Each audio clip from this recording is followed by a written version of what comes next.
स्वागत है आपका फिर से एक बार आपके अपने YouTube channel fantasy dream master पर। और आज हम बात करने वाले हैं बिग बैश लीग के मैच नंबर 11 पर, जो कि खेला जाएगा सिडनी सिक्सर्स बनाम एडिलेड टाइगर के बीच में।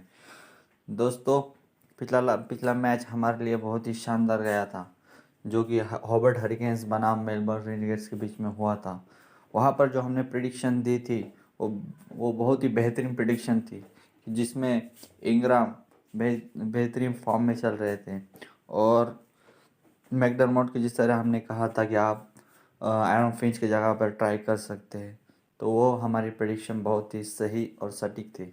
इसी तरह हम आज सिडनी सिक्सर्स बनाम एडिलेड स्ट्राइकर्स के बीच में प्रेडिक्शंस करने वाले हैं। तो ये जो मुकाबला होगा वो ब्लनस्टोन अरीना स्टेडियम से हमें संडे के दिन 20 तारीख को 5:40 पर इंडियन टाइम के मुताबिक लाइव दिखाया जाएगा।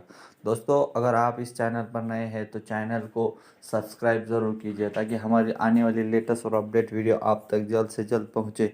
और अगर आपको वीडियो अच्छा लगे तो लाइक और शेयर ज़रूर कीजिए। तो चलिए अपना वीडियो स्टार्ट कर लेते हैं। दोस्तों, हमें भी अगर ड्रीम 11 पर अच्छी सी विनिंग करनी है तो हमें फर्स्ट ऑफ ऑल ये ध्यान में रखना होगा कि पिच रिपोर्ट कैसी है। पिच दोस्तों बहुत अहम मायने रखता है कि हम मैच जिस जगह पर लगाएंगे वहाँ की पिच कैसे होगी। वहाँ पर ज़्यादा से ज़्यादा बैट्समैन काम करेंगे या फिर ऑलराउंडर काम करेंगे या फिर बॉलर्स काम करेंगे, और हिसाब से ही हम अपनी टीम को सेट करेंगे। तो आज की पिच जान लेते हैं दोस्तों। आज जो मैच खेला जाएगा सिडनी सिक्सर्स बनाम एडिलेड स्ट्राइकर्स के बीच में, वो अरीना के स्टेडियम में खेला जाएगा, जहाँ की पिच थोड़ी सी न्यूट्रल होती है और हाई स्कोरिंग मैचेस होते हैं। वहाँ पर अब तक देखा जाए तो टोटल मैचेस T20 के 43 मैचेस खेले गए हैं, जिनमें से बैटिंग फर्स्ट करते हुए टीम्स ने 23 मुकाबले जीते हैं, तो वही बैटिंग सेकंड करते हुए 20 मैचेस जीते हैं। टाई एक भी मुकाबला नहीं हुआ। और अगर एवरेज देखा जाए, एवरेज स्कोर फर्स्ट बैटिंग का अगर देखा जाए तो वो 186 रन है। यानी फर्स्ट ऑफ ऑल बैटिंग पे ज़्यादा से ज़्यादा ध्यान देना है। फर्स्ट ऑफ ऑल देखा जाए तो हाई स्कोर अगर ब्रिस्बेन हिट का है, वहाँ पर उसी ग्राउंड पर ब्रिस्बेन हिट ने 212 पर 3 विकेट बनाए थे, जो कि वहाँ का हाईएस्ट स्कोर माना जाता है।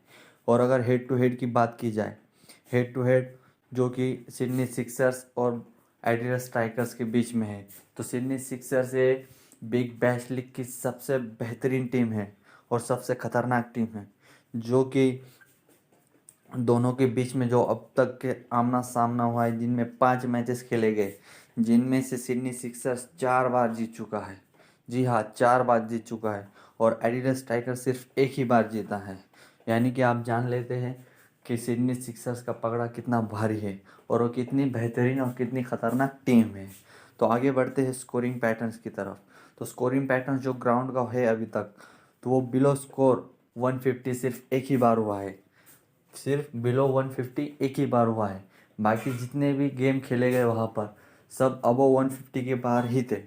स्कोर बिटवीन 150 और 170 तक देखा जाए तो एक भी नहीं है, सब 170 के ऊपर ही आपको मिलेंगे वहाँ पर रन। अगर स्कोर बिटवीन 170 और 189 अगर देखा जाए तो वो 2 बार मुकाबले हुए। 2 मुकाबले ऐसे हुए जिनमें से 170 और 189 रन्स टीम ने बनाए हैं। और अब अगर स्कोर 190 का देखा जाए, जो कि ब्रिस्बेन हिट ने 212 बनाया था, वही है उनका। एक बार ही वही टीम अबोव स्कोर 190 के आगे गई है। तो अगर बिग बैश लीग की परफॉर्मेंस की तरफ अगर हम नज़र डालते हैं, तो सिडनी सिक्सर्स के अब तक के 2 मुकाबले हुए, वहीं पर एडिलेड स्ट्राइकर्स के भी 2 मुकाबले हुए, जिनमें से सिडनी सिक्सर्स ने एक मुकाबला जीता है तो एक मुकाबला वो हार के आ रही है, और एडिलेड स्ट्राइकर्स ने भी एक मुकाबला जीता है तो एक मुकाबला वो हार कर आ रही है। लेकिन सिडनी सिक्सर्स ने अपना जो लास्ट मैच था वो 147 रन से जीता था, जो कि बिग बैश लीग के इतिहास में सबसे बड़ा मैच रिकॉर्ड हुआ है। और एडिलेड स्ट्राइकर्स अब तक एक ही मैच जीता है, दूसरा मैच वो हार कर आ रहे हैं। तो ये थी दोस्तों हमारे पूरी फुल इंफॉर्मेशन, और जैसे हमारी इंफॉर्मेशन थी वही हिसाब से ही हम अपनी ड्रीम 11 प्रेडिक्शन स्टार्ट कर लेते हैं। आगे बढ़ते हैं दोस्तों अपने ड्रीम 11 प्रेडिक्शंस की तरफ। तो यहाँ पर आपको दिखाई देगा कि मैंने ऑलरेडी ही अपनी टीम को सिलेक्ट कर लिया है, क्रिएट कर कर रखी है। वही मैं आपको बता देता हूँ देखो मैंने यहाँ पर 6 ऑप्शन जो रखे हैं वो बैट्समैन के लिए रखे हैं, और 2 ऑप्शन जो रखे हैं वो ऑलराउंडर्स के लिए रखे हैं, और 3 ऑप्शन सिर्फ बॉलर के लिए रखे हैं। जो कि हमने पिच कंडीशन जो डिस्कस की थी वो पिच कंडीशन के हिसाब से हमने अपनी टीम को क्रिएट किया है। अपने बैट्समैन के लिए ज़्यादा अपने टीम में जगह रखी है, जो कि बैट्समैन ज़्यादा एडवांटेजेस हमारे लिए क्रिएट कर सकते हैं, या फिर हमारे लिए ज़्यादा से ज़्यादा पॉइंट दे सकते हैं। इसलिए हमने बैट्समैन को ही कैप्टन और वाइस कैप्टन किया है। तो आप देख लेंगे कि सिडनी सिक्सर्स की ओर से मैंने 6 प्लेयर लिए हैं, और एडिलेड स्ट्राइकर्स की तरफ से मैंने 5 प्लेयर लिए हैं। चलिए पूरी डिस्कशन कर लेते हैं अपनी टीम के बारे में। देखिए विकेट कीपर के पहले बारे में कर लेंगे एलेक्स कैरी, जो कि अपने अच्छे फॉर्म में चल रहे हैं, और पिछला मैच इन्होंने बहुत अच्छे तरीके से पिछले मैच में अच्छे रन भी किए थे, और अच्छे स्ट्राइक रेट से भी रन किए थे, जो कि हम एलेक्स कैरी को अपने टीम से छोड़ नहीं सकते। जोश फिलिपी मुझे नहीं लगता कि ये मैच खेलते हुए हमें दिखाई देंगे। पिछला मैच तो बहुत ही बेहतरीन और बहुत ही शानदार तरीके से इन्होंने खेला था, और अपने दम पे मैच अपनी टीम को एक अच्छे पोजीशन पर लेकर गए थे, और बहुत ही हाई स्कोरिंग रन का गेम भी कर दिया था। जोश फिलिपी जो कि न्यूजीलैंड और पाकिस्तान की T20 इंटरनेशनल टीम में खेलते हुए दिखाई देंगे, तो हमें सिडनी सिक्सर्स और एडिलेड स्ट्राइकर्स की इस मुकाबले में नज़र नहीं आएंगे। उनकी जगह पे हो सकता है इयन बर्टस को अगर चांस दिया जाए, लेकिन वो ओपनिंग करते हुए हमें नज़र शायद ही आ सकते हैं। बैट्समैन की तरफ नज़र डालें तो वेदरड है, और विंसी है, और वेल्स भी है, जो कि अच्छे खासे बैट्समैन भी माने जाते हैं। लेकिन जो कि वेदर अच्छी फॉर्म में चल रहे हैं, पिछले मैच में भी अच्छे रन किए थे। विंसी भी जो कि ओपनर या फिर वन डाउन ही खेलने को आ जाते हैं, तो हमें बैटिंग में अच्छे ऑप्शन हो सकते हैं। पीटर शॉर्ट्स की बात की जाए तो अब तक उतना अच्छा परफॉर्मेंस नहीं दिया है, लेकिन शायद इनको वन डाउन या फिर ओपनर के लिए चांस मिल सकता है। इसलिए हमने पीटर शॉर्ट को अपने टीम में रखा है, जो कि अगर ओपनिंग में अगर हमें खेलते हुए दिखाई दे तो हमें अच्छे खासे पॉइंट देकर जा सकते हैं। एडवर्ड्स जो कि हम अच्छे तरीके से जानते हैं, ओपनिंग में खेलने को आ जाते हैं सिडनी सिक्सर्स की तरफ से। अब तक एक मैच में बहुत ही अच्छे रन किए थे, लेकिन एक मैच में इतना खास परफॉर्मेंस नहीं दिया। लेकिन हो सकता है बैटिंग पिच के हिसाब से अगर आज एडवर्ड्स चल जाते हैं तो हमें अच्छे खासे पॉइंट्स भी देकर चल जाएंगे, इसलिए हमने एडवर्ड्स को अपनी टीम में रखा है। आप हेनरिक्स तो टेस्ट मैच के हिसाब से तो हमें खेलते हुए नहीं दिखाई देंगे, क्योंकि test match India versus Australia की टेस्ट मैच में वो स्क्वाड में दिखाएंगे देंगे, तो सिडनी सिक्सर्स की तरफ से उनको चांस नहीं मिल सकता। उसके बाद हमने अपनी टीम में रखा है ह्यूज को, क्योंकि ह्यूज अच्छे फॉर्म में चल रहे हैं। नंबर 3 या नंबर 4 पर बैटिंग करने आ जाते हैं, यानी मिडल ऑर्डर हमारा सिडनी सिक्सर्स का बहुत बेहतरीन हो जाता है। अगर हमें ओपनिंग में अच्छी खासी लीड मिल जाती है तो बीच में हमारे सिडनी सिक्सर्स की तरफ से ऑलराउंडिंग में अच्छा खासा हमारे परफॉर्मेंस कर दे सकते हैं। सिल को भी आप ट्राई कर सकते हैं, ह्यूज को अगर आपको निकालना है, या फिर जिस सिल को भी आप उनके जगह पर ले सकते हैं, जो कि पिछले मैच में बहुत अच्छी तरीके से बैटिंग की थी और अच्छे फॉर्म में भी चल रहे हैं।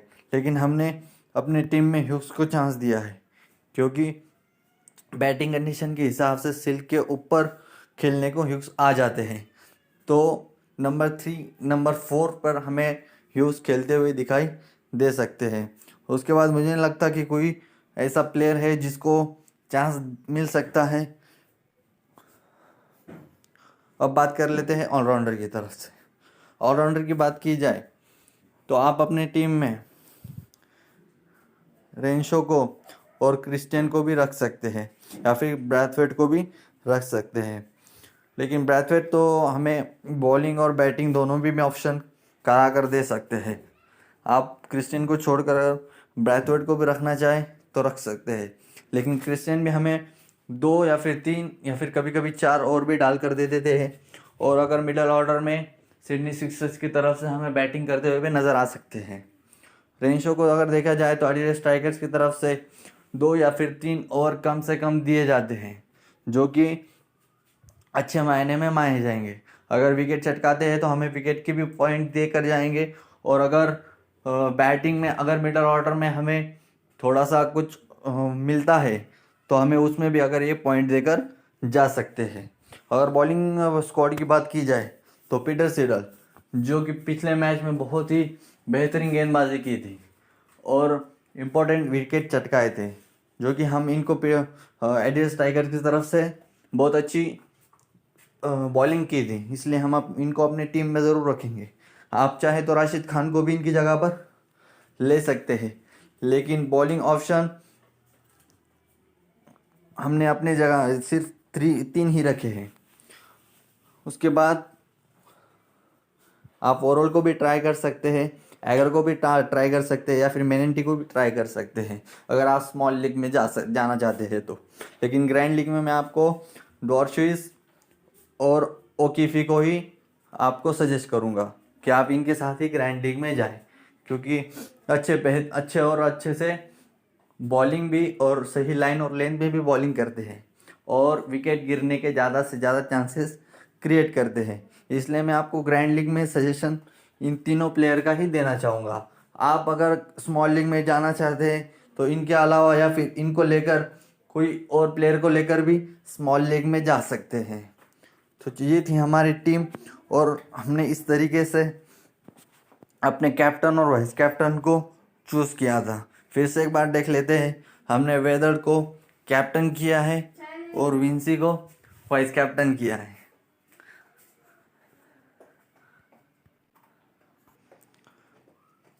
दोस्तों, आपको अगर वीडियो अच्छा लगे तो लाइक और शेयर ज़रूर कीजिए, और अगर अब तक आपने सब्सक्राइब नहीं किया है तो चैनल को सब्सक्राइब ज़रूर कीजिए, ताकि आने वाली लेटेस्ट और अपडेट वीडियो आप तक जल्द से जल्द पहुँचे। तब तक के लिए गुड बाय।